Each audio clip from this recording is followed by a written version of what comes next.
Си изненадах. Един съвременен почет,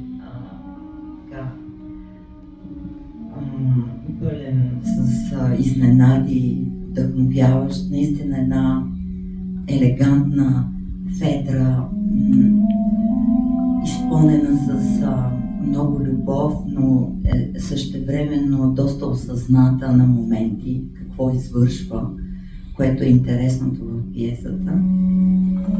Разбира се, тя беше дълга и ние посъкратихме. И слава Богу. Да, защото стана по-дейнствена и така. Поканихме нашия хореограф Филип, който направи изключителни танци.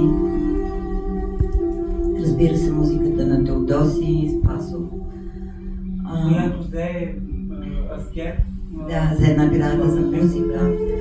И разбира се, моите колеги Петя Силянова, Пламен Манасиев, Севар Иванов и Михаил Сървански. Севар също има награда ИКАР за поддържаща роля. И така ние се радвахме на този спектакъл в театър Зарян в НДК. И за съжаление го играхме малко, защото имаше епидемия от COVID и публиката доста се разреди. Но каквото и да е, имаме един факт, има книга, има нашата пиеса, за което съм много щастлива.